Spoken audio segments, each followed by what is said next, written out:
నమస్కారం ఘంటారావానికి స్వాగతం. ముందుగా ప్రధానాంశాలు.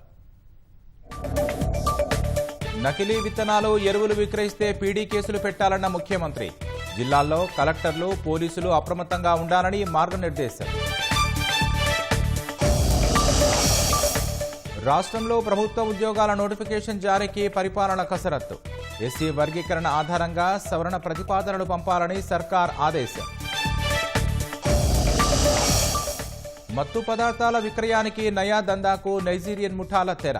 డిపోర్టేషన్ తప్పించుకునేందుకు కొత్త ఎత్తుగడలు.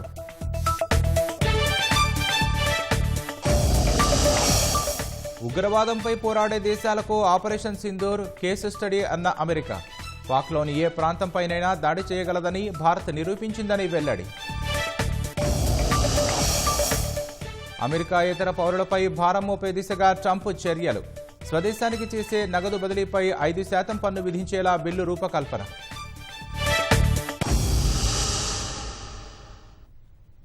వానాకాలం సాగుకు సన్నద్ధంగా ఉండాలని వ్యవసాయ శాఖ అధికారులను ముఖ్యమంత్రి రేవంత్ రెడ్డి ఆదేశించారు. రాష్ట్ర వ్యాప్తంగా సాగు విస్తీర్ణానికి సరిపడినన్ని విత్తనాలు, ఎరువులు అందుబాటులో ఉండేలా చూడాలని దిశానిర్దేశం చేసిన సీఎం నకిలీ విత్తనాలు, రైతులను మోసం చేసే కంపెనీలు, వ్యాపారులపై కఠిన చర్యలు తీసుకోవాలని స్పష్టం చేశారు. నకిలీ విత్తనాలు, ఎరువులు విక్రయించే వ్యాపారులపై ఉక్కుపాదం మోపాలని ముఖ్యమంత్రి రేవంత్ రెడ్డి అధికారులను ఆదేశించారు. కల్తీ, నకిలీ విత్తనాల దందాను అరికట్టేందుకు జిల్లాల్లో కలెక్టర్లు, పోలీసులు అప్రమత్తంగా ఉండాలని నిర్దేశించారు. జిల్లాల వారీగా వ్యవసాయ శాఖ, పోలీసు విభాగం సంయుక్తంగా టాస్క్ ఫోర్స్ దాడులు నిర్వహించాలని, రాష్ట్ర సరిహద్దుల్లో అన్ని చోట్ల నిఘా ఉంచాలని సూచించారు. రైతులను మోసం చేసే వారిపై కఠినంగా వ్యవహరించాలని, వానాకాలం పంటల సాగుపై సచివాలయంలో వ్యవసాయ శాఖ అధికారులతో నిర్వహించిన సమీక్షలో సీఎం స్పష్టం చేశారు.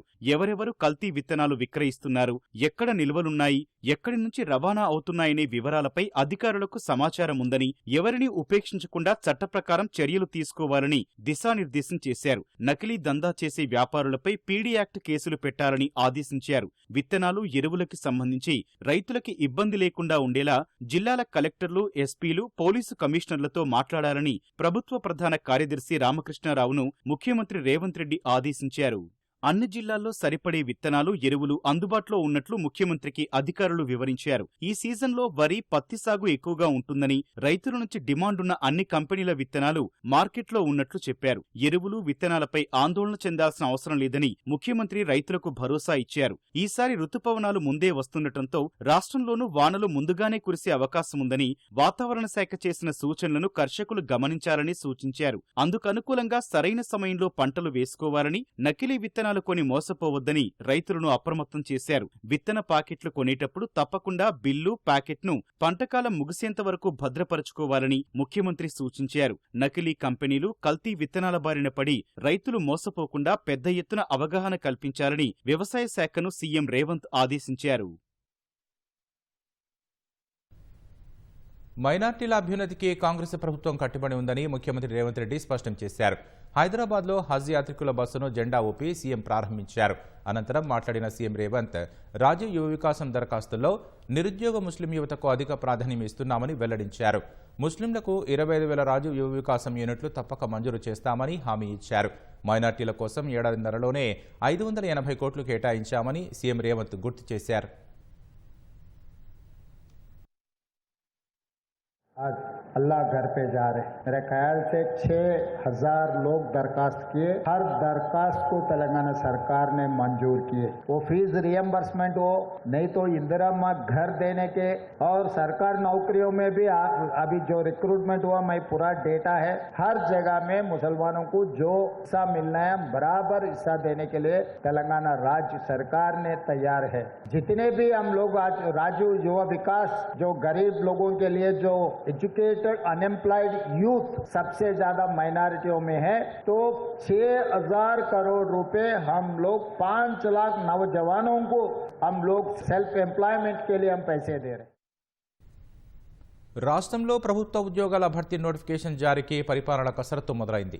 కీలకమైన ఎస్సీ వర్గీకరణ పూర్తి కావడంతో వీలైనంత త్వరగా నోటిఫికేషన్ల జారీకి ప్రభుత్వం నియామక సంస్థలు కార్యాచరణ చేపట్టాయి.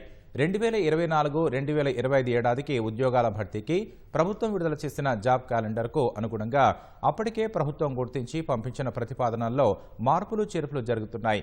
ఎస్సీ వర్గీకరణకు అనుగుణంగా రోస్టర్ ప్రకారం ఖాళీల వివరాలు తెప్పించుకొని ఉద్యోగాలను భర్తీ చేసేందుకు ప్రణాళికలు చేస్తున్నాయి. త్వరలో 20,000కు పైగా పోస్టులతో ఉద్యోగ ప్రకటనలు వెలువడే అవకాశాలున్నట్టు తెలుస్తోంది. బ్యాక్లాగ్గా మారిన ఉద్యోగాలను కూడా కలిపి నోటిఫికేషన్లు ఇవ్వాలని ప్రభుత్వం యోచిస్తోంది. గ్రూప్స్తో పాటు ఇంజనీరింగ్, గురుకుల, టీచర్ ఉద్యోగాలు రానున్నాయి. ఆర్టీసీ, వైద్య విభాగాల పరిధిలోనే దాదాపు 10,000 వరకు పోస్టులు ఉంటాయని అంచనా. ప్రభుత్వ విభాగాలు, విద్యుత్ సంస్థల్లోని ఇంజనీరింగ్ విభాగాల్లోనూ 2 నుంచి 3,000 వరకు ఖాళీలు ఉన్నట్లు సమాచారం. గురుకుల నియామకాల్లో దాదాపు 2,000 పోస్టులు బ్యాక్లాగ్గా ఉన్నట్టు తెలిసింది.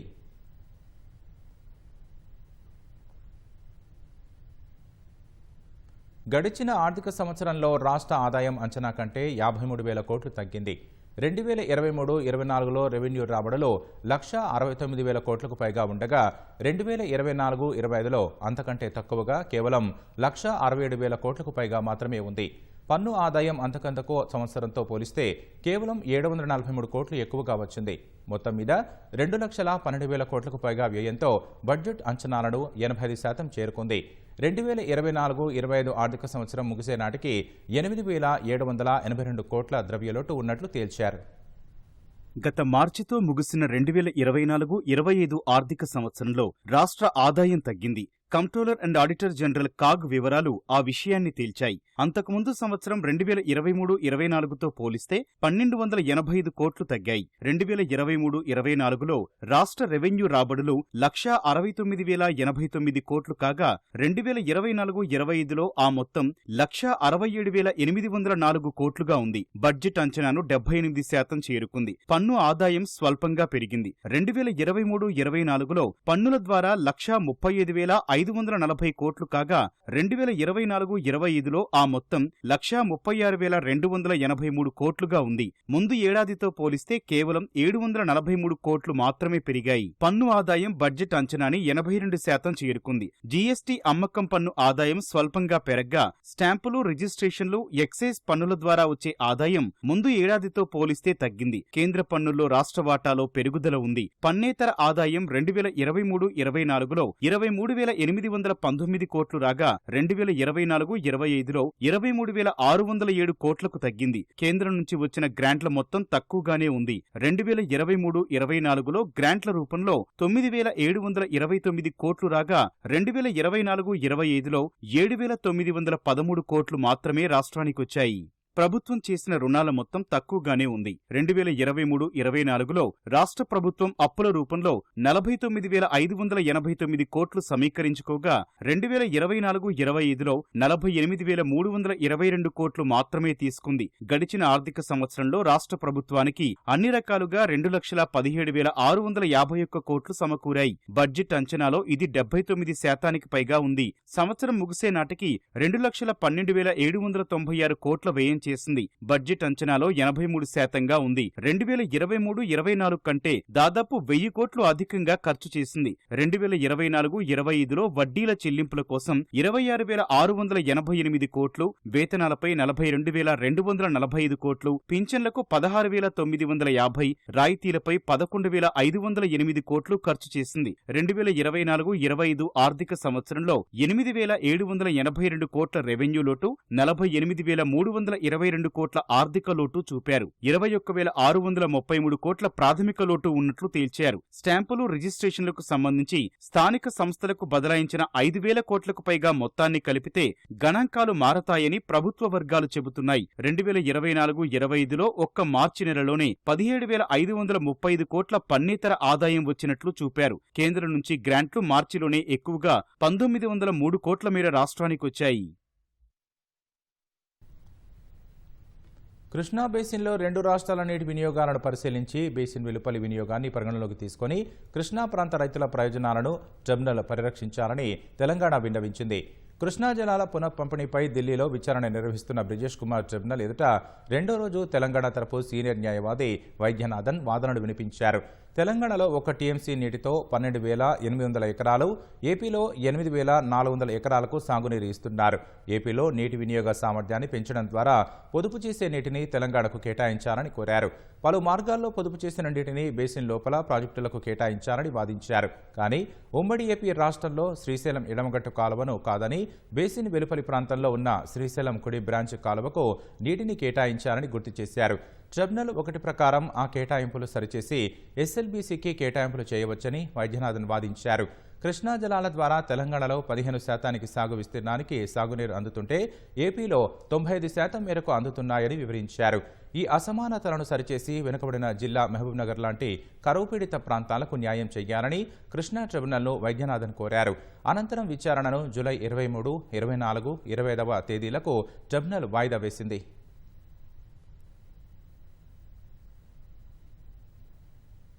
మహబూబాబాద్ జిల్లాలో ఉరుములు మెరుపులతో కురిసిన భారీ వర్షం రైతులకు అపార నష్టాన్ని మిగిల్చింది. నరసింహులపేట మండలం బొజ్జన్నపేటలో ఈదురుగాలులకు విద్యుత్ తీగలు తెగిపడి 6 పాడి గేదెలు మృతి చెందాయి. గున్నెపల్లి మరికుంట తండాలో పలువురి ఇళ్ల పైకప్పులు ఎగిరిపోయాయి. కొనుగోలు కేంద్రాల్లోని ధాన్యం, గోనె సంచులు, కాంటా చేసిన ధాన్యం బస్తాలు తడిసిపోయాయి. దంతాలపల్లి, నరసింహులపేట మండలాల్లో మామిడి తోటల్లో కాయలు నేలరాలాయి. పెద్ద ఎత్తున కాయలు రాలిపోవడంతో తీవ్ర నష్టం వాటిల్లిందని రైతులు వాపోయారు. పెట్టిన పెట్టుబడులు వచ్చే పరిస్థితి లేదని అన్నదాతలు ఆవేదన వ్యక్తం చేస్తున్నారు. ప్రభుత్వమే ఆదుకోవాలని విజ్ఞప్తి చేస్తున్నారు.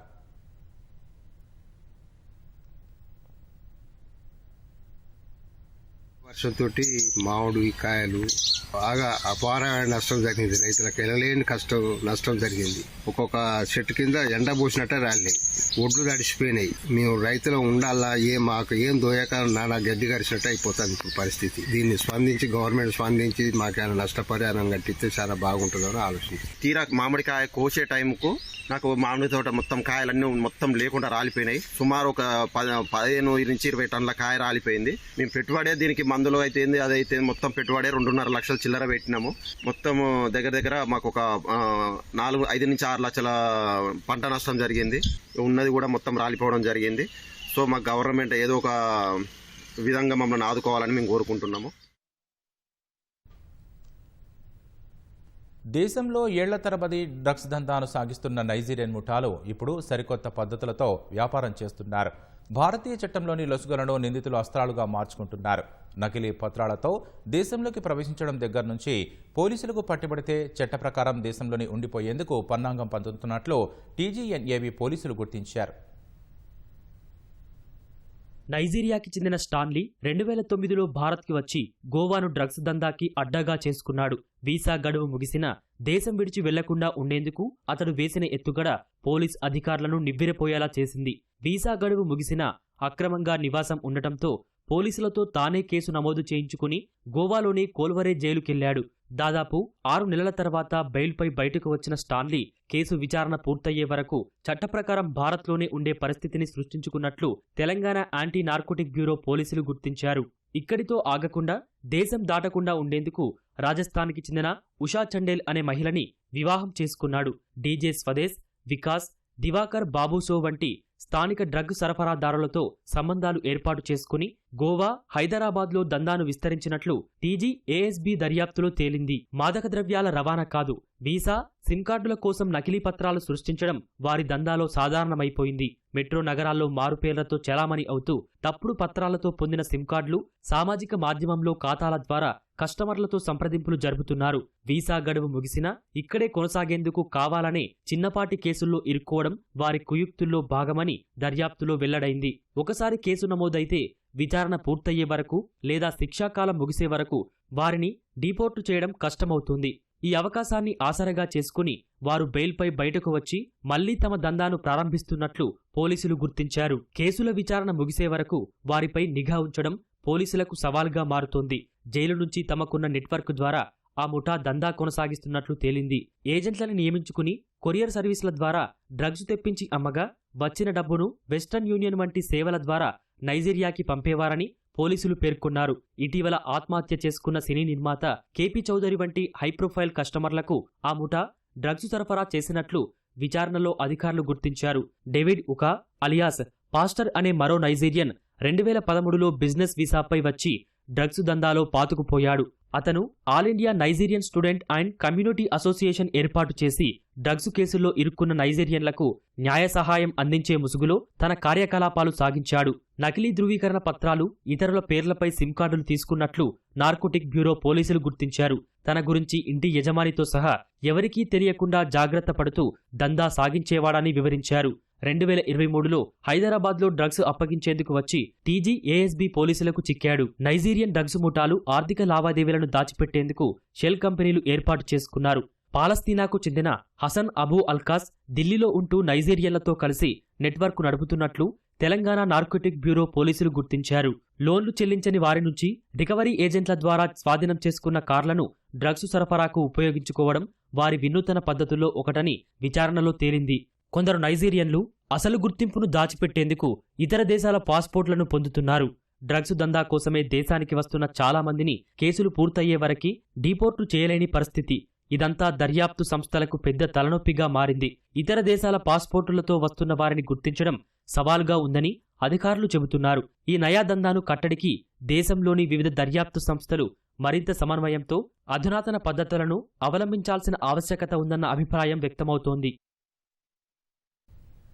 మాదక ద్రవ్యాల కట్టడిలో నగర పోలీసులు చేపట్టిన చర్యలకు ప్రపంచ వేదికపై గుర్తింపు లభించింది. ఎక్సలెన్స్ యాంటీ నార్కోటిక్స్ అవార్డు విభాగంలో మొదటి స్థానం దక్కింది. గురువారం దుబాయ్లో జరిగిన వరల్డ్ పోలీస్ సమ్మిట్ 2025 నగర కొత్వాల సివి ఆనంద్ ఈ పురస్కారం అందుకున్నారు. 3 ఏళ్ల క్రితం ఆయన సారథ్యంలో హైదరాబాద్ నార్కోటిక్స్ ఎన్ఫోర్స్మెంట్ వింగ్ ఏర్పడింది. గోవా, బెంగళూరు కేంద్రాలుగా డ్రగ్స్ సరఫరా చేస్తున్న అంతర్జాతీయ స్మగ్లర్లను అరెస్టు చేశారు. మత్తు పదార్థాల వినియోగంలో తలెత్తే అనర్థాలపై అవగాహన కార్యక్రమాలు నిర్వహించారు. ఈ మేరకు డ్రగ్స్ నియంత్రణలో చేసిన కృషికి ఈ అవార్డు లభించింది. ఈ సమ్మిట్లో 138 దేశాల పోలీసు ఉన్నతాధికారులు పాల్గొన్నట్లు సివి ఆనంద్ తెలిపారు. ప్రపంచవ్యాప్త పోలీసింగ్తో పోటీ పడుతూ నగర పోలీసులో హెచ్న్యూ మొదటి స్థానం సాధించడం తెలంగాణ, భారతీయ పోలీసులందరికీ గర్వకారణంగా పేర్కొన్నారు.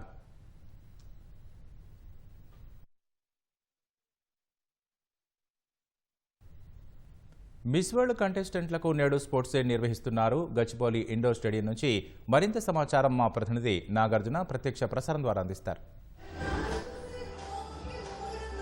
మిస్ వరల్డ్ ఈవెంట్లో భాగంగా హైదరాబాద్కు వచ్చినటువంటి 109 మంది కంటెస్టెంట్ అందరూ కూడా పలు చారిత్రక ప్రదేశాలు, ఇతర ప్రదేశాలు, తెలంగాణలో ఉన్నటువంటి ప్రముఖ ప్రదేశాలను సందర్శించారు. అందులో భాగంగా ఈరోజు వాళ్ళ 109 దేశాలకు సంబంధించిన వాళ్ళందరూ కూడా స్పోర్ట్స్ డే నిర్వహిస్తున్నారు. గచ్చిబౌలిలో ఉన్నటువంటి ఇండోర్ స్టేడియంలో ఈ స్పోర్ట్స్ డే వాళ్ళకి జరగనుంది. పలు ఈవెంట్లలో 109 దేశాలకు సంబంధించినటువంటి వీళ్ళందరూ కూడా పాల్గొని ఉంటున్నారు. ముఖ్యంగా వీళ్ళందరినీ ఒక డివైడ్ చేశారు. వేరువేరు ఖండాలుగా విభజించి వీళ్ళ మధ్య క్రీడా పోటీలు నిర్వహిస్తున్నారు. సో ఇందులో భాగంగా పలు ఈవెంట్లు ఉంటాయని చెప్పేసి వీళ్ళు ఇప్పటికే స్పోర్ట్స్ అథారిటీ ఆధ్వర్యంలో ఈ ఈవెంట్స్ అన్నింటినీ కూడా స్పోర్ట్స్ అథారిటీ ఆధ్వర్యంలో మాత్రం నిర్వహిస్తూ ఉన్నారు. ఇప్పుడే ఈ స్టేడియం లోపలికి మిస్ వరల్డ్ ఈ కంటెస్టెంట్లు అందరూ కూడా చేరుకున్నారు. మనం ఒకసారి చూడొచ్చు లైవ్లో. సో వీళ్ళందరూ కూడా American and Caribbean, Africa, Europe, Asia విభాగాలుగా ఈ కంటెస్టెంట్లు విభజించి మొత్తం 10 స్పోర్ట్స్ ఈవెంట్లలో వీళ్ళందరూ కూడా పాల్గొని ఉన్నారు. ఈ 9 గంటల నుంచి మధ్యాహ్నం 1 గంట వరకు ఈ ఈవెంట్ కొనసాగనుంది. సో ఈవెంట్లో భాగంగా martial arts, roller skating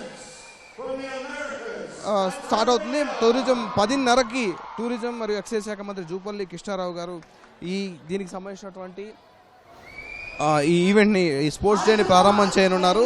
so shot put, ఇందులో భాగంగా షార్ట్ పుట్స్, ఇతర ఈవెంట్స్ని కూడా ఇందులో మెన్షన్ చేశారు. బ్యాడ్మింటన్ కూడా నిర్వహిస్తామని చెప్పేసి దాంతోపాటుగా కబడ్డీ ఈవెంట్ని కూడా నిర్వహించనున్నారు. సో ఇందుకోసం గచ్చిబౌలి స్టేడియంలో ఉన్నటువంటి ఇండోర్ స్టేడియంలో ఈ ఇండోర్ స్టేడియం మొత్తాన్ని కూడా సర్వాంగ సుందరంగా ముస్తాబు చేశారు. 109 దేశాలకు సంబంధించినటువంటి ఈ సుందరి మనులందరూ కూడా ఇక్కడికి చేరుకున్నారు. సో దాంతోపాటుగా ఇక్కడ క్రీడాకారులు, దాంతోపాటుగా పలువురు స్పోర్ట్స్ ఈవెంట్లో పాల్గొనేటువంటి తెలంగాణకు చెందినటువంటి క్రీడాకారులు కూడా ఈ ఈవెంట్లో పాల్గొని వాళ్ళు కూడా వాళ్ళ యొక్క ప్రతిభను కూడా ఇక్కడ చూపించనున్నారు. సో ఒక్కొక్కరుగా ఈ స్టేడియంకి చేరుతున్నారు. ప్రముఖులు స్టార్ట్ అయిన తర్వాత మరికొద్ది సేపట్లో 9:30కి ఈవెంట్ 9:30కి స్టార్ట్ అవుతుందని ఈవెంట్ చెప్పారు. సో దీనికి సంబంధించినటువంటి ఏర్పాట్లు ఇప్పటికే పూర్తి చేశారు. సో 109 దేశాలకు సంబంధించినటువంటి ఈ క్రీడా పోటీలు ఇక్కడ నిర్వహిస్తున్నారు కాబట్టి సో దీనికి సంబంధించినటువంటి ఏర్పాట్లు కట్టుదిట్టంగా చేశారు. బయట పోలీసులు సెక్యూరిటీని ఏర్పాటు చేశారు. ఇక్కడ ఉన్నటువంటి వాళ్ళందరూ కూడా షీ టీమ్స్తో పాటుగా లోపల ఉన్నటువంటి ఈ ఇండోర్ స్టేడియంలో జరిగే ఈవెంట్స్ అన్నిటి దగ్గర పోలీసులు బందోబస్తు ఏర్పాటు చేశారు. సో మరికొద్ది సేపట్లో 9:30కి ఈవెంట్ స్టార్ట్ కాబోతుంది. సో మొత్తం 10 ఈవెంట్లలో ఈ 109 దేశాలకు చెందినటువంటి మిస్ వరల్డ్ కంటెస్టెంట్లు అందరూ కూడా ఈ ఈవెంట్లో పాల్గొని వాళ్ళు పోటీ పడనున్నారు. ఈ పోటీలో పాల్గొన్న తర్వాత విజేతలు ఎవరైతే ఉంటారో వాళ్ళందరూ కూడా 1 o'clockకి ఈ ఈవెంట్ పూర్తవుతుంది కాబట్టి ఆ తర్వాత ఆ ఈవెంట్లకు సంబంధించినటువంటి బహుమతులు కూడా అందజేయనున్నారు. సో ఈవెంట్ అందరూ కూడా కట్టుదిట్టంగా నిర్వహించేందుకు అధికారులు అందరూ ఏర్పాటు చేశారు. సో దాంతోపాటుగా ఇక్కడ ఇండోర్ స్టేడియం మొత్తం కూడా ఈ క్రీడాకారులు ఇతర తెలంగాణకు సంబంధించినటువంటి ప్రేక్షకులందరితో నిండిపోయింది. ఇది ఇండోర్ స్టేడియం ఉన్నటువంటి తాజా పరిస్థితి. ఓటు రాకేష్. భారత్ దాడులను సమర్థంగా నిలువరించామని ఇన్నాళ్ల నుంచి డప్పు కొట్టుకుంటున్న పాకిస్తాన్ మెల్లమెల్లగా నిజాలను అంగీకరిస్తోంది. భారత బాలిస్టిక్ మిసైళ్లు నూర్ఖాన్ వాయుస్థావరాన్ని తాకినట్లు పాక్ ప్రధాని షెహబాజ్ షరీఫ్ ఎటకేలకు ఒప్పుకున్నారు. పాకిస్తాన్ మాన్యుమెంట్లో జరిగిన ఓ కార్యక్రమంలో షెహబాజ్ పాల్గొని ప్రసంగించారు. తనకు Pak army chief general Asim Munir రాత్రి 2:30 గంటలకు ఫోన్ చేసి నూర్ఖాన్ ఎయిర్ బేస్ సహా ఇతర ప్రాంతాల్లో జరిగిన క్షిపణి దాడుల గురించి చెప్పారని షెహబాజ్ తెలిపారు. ఆ దాడులను అడ్డుకునేందుకు పాకిస్తాన్ ఎయిర్ ఫోర్స్ స్వదేశీ సాంకేతికతతో పాటు ఆధునిక చైనా రక్షణ వ్యవస్థలను వినియోగించినట్లు చెప్పారు. అయినా భారత క్షిపణులు, డ్రోన్లు కొన్ని తమ స్థావరాలను తాకాయని పేర్కొన్నారు.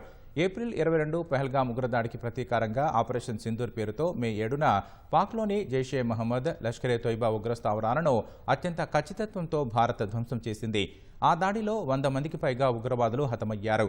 ఆ తర్వాత భారత సైనిక వాయుస్థావరాలపై ఎదురుదాడి చేసేందుకు పాక్ విఫలయత్నం చేసింది. ఫలితంగా భారత వాయుసేన 11 పాకిస్తాన్ ఎయిర్ బేస్లపై విరుచుకుపడి విధ్వంసం సృష్టించింది. ఇస్తాంబుల్ వేదికగా రష్యా, ఉక్రెయిన్ మధ్య జరిగిన ముఖాముఖి శాంతి చర్చలు ఫలించలేదు. తుర్కీ మధ్యవర్తిత్వంలో రష్యా, ఉక్రెయిన్ దేశాల ప్రతినిధుల భేటీ 2 గంటల కంటే తక్కువ సమయంలో ముగిసింది. తమకు ఎంతమాత్రం ఆమోదయోగ్యం కాని కొత్త డిమాండ్లను రష్యా ప్రతిపాదించడమే చర్చలు విఫలం కావడానికి కారణమని ఉక్రెయిన్ ఆరోపించింది. తాజా చర్చల్లో ఉక్రెయిన్ రక్షణ మంత్రి రుస్తెమ్ ఉమెరోవ్, రష్యా బృందానికి దేశాధ్యక్షుడి ప్రతినిధి వ్లాదిమిర్ మెడెస్కీ పాల్గొన్నారు. 2022లో యుద్ధం ప్రారంభమైన తొలినాళ్లలో 2 దేశాలు ముఖాముఖి చర్చలు జరిపాయి. ఆ తర్వాత మళ్లీ నేరుగా చర్చలు సాగడం ఇదే తొలిసారి. యుద్ధం ముగింపు దిశగా ఈ భేటీలో గణనీయమైన పురోగతి సాధించాలని, పలు కీలక సమస్యలను పరిష్కరించుకోవాలని తాము భావించామని ఉక్రెయిన్ తెలిపింది. అయితే గతంలో చర్చించని, తమకు అంగీకారయోగ్యం కాని పలు డిమాండ్లను భేటీలో రష్యా ప్రతిపాదించినట్లు పేర్కొంది. ఉక్రెయిన్లోని పలు ప్రాంతాలను, కీవ్సేనను నిష్క్రమించాలన్న డిమాండ్ కూడా అందులో ఉందని చెప్పింది. చర్చలు విఫలమవ్వాలన్న ఉద్దేశంతోనే ఇలాంటి డిమాండ్లను చేసిందని ఉక్రెయిన్ మండిపడింది. తాజా చర్చల్లో 1000 మంది యుద్ధ ఖైదీల మార్పిడికి అంగీకారం కుదిరినట్లు రష్యా వెల్లడించింది. చర్చలను కొనసాగించేందుకు తాము సిద్ధంగా ఉన్నట్లు తెలిపింది. 10 లక్షల మందికి పైగా గాజా ప్రజలను వారి మాతృభూమి నుంచి వేరు చేసి లిబియాకు తరలించాలని అమెరికా యోచిస్తోంది. ఈ అంశంపై ట్రంప్ యంత్రాంగం ఇప్పటికే ప్రణాళికను రూపొందిస్తున్నట్లు అమెరికన్ మీడియా తెలిపింది. 2011 నుంచి లిబియాలో అంతర్యుద్ధంతో రాజకీయ అస్థిరత నెలకొన్న నేపథ్యంలో 1000 కోట్ల లిబియన్ ఆస్తులను అమెరికా స్వాధీనం చేసుకుంది. గాజా ప్రజలకు శాశ్వత పునరావాసం కల్పించేందుకు అంగీకరిస్తే ఆ ఆస్తుల్ని తిరిగి ఇచ్చేస్తామని లిబియాకు అమెరికా చెబుతున్నట్లు తెలిసింది. ఇజ్రాయెల్ కూడా ఈ ప్రతిపాదనకు మద్దతిస్తోంది. గాజాను అభివృద్ధి చేయాలనే ట్రంప్ దార్శనికతకు ఇది నిదర్శనమని ఇప్పటికే ఇజ్రాయెల్ ప్రధాని నెతన్యాహు అన్నారు. గాజా నుంచి వెళ్లిపోయే ప్రజలకు ఆర్థిక ప్రోత్సాహకాలు, ఉచిత ఇళ్లకు అయ్యే ఖర్చులను భరించాలని యుఎస్ భావిస్తున్నట్లు అమెరికా మీడియా తెలిపింది. లిబియా కన్నా ముందు సిరియా, సూడాన్, సోమాలియా, సోమాలిలాండ్లకు గాజావాసులను తరలించాలని యోచించినా అది సాధ్యం కాలేదని వివరించింది. ఈ ప్రతిపాదనను బలవంతపు తరలింపు, జాతి ప్రక్షాళన చేసే కుట్ర అని హమాస్తో పాటు పాలస్తీనా అథారిటీలు అభివర్ణిస్తున్నాయి. అంతర్జాతీయ చట్టాలను ఉల్లంఘించే గాజా ప్రజల పునరావాసాన్ని అంగీకరించబోమని జోర్డాన్, ఈజిప్టు, అరబ్ దేశాలు స్పష్టం చేశాయి. అందుకు బదులుగా గాజా పునర్నిర్మాణానికి తోడ్పడాలని కోరుతున్నాయి. అమెరికాయేతర పౌరులపై మరో భారం మోపే దిశగా అమెరికా అధ్యక్షుడు డొనాల్డ్ ట్రంప్ చర్యలకు ఉపక్రమించారు. అమెరికాలో ఉన్న ప్రవాసీలు తమ స్వదేశానికి చేసే నగదు బదిలీపై 5% పన్ను విధించేందుకు ట్రంప్ సర్కారు సిద్ధమవుతోన్నట్లు తెలుస్తోంది. రెమిటెన్స్ పన్ను విధింపునకు సంబంధించి ప్రతిపాదిత బిల్లు ప్రతినిధుల సభ ముందుకు రానుంది. విదేశీయులు సహా H-1B గ్రీన్ కార్డులు బదిలీ చేసే నగదుపై ఈ పన్ను వర్తించనుంది. ఇది అమల్లోకి వస్తే లక్షలాది మంది భారతీయులపైన ప్రభావం చూపనుంది. కేవలం భారత్కు వచ్చే నగదుకే దాదాపు $1.6 బిలియన్ పన్ను రూపంలో చెల్లించాల్సి వస్తుందని ఆర్థిక రంగ నిపుణులు అంచనా వేస్తున్నారు. ప్రపంచ బ్యాంకు నివేదిక ప్రకారం ప్రపంచంలోనే అత్యధికంగా రెమిటెన్స్కు అందుతున్న దేశాల్లో 2008 నుంచి భారత్ అగ్రస్థానంలో ఉంది. ప్రపంచ రెమిటెన్స్లలో 11% ఉండగా 2024 నాటికి 14% పెరిగింది.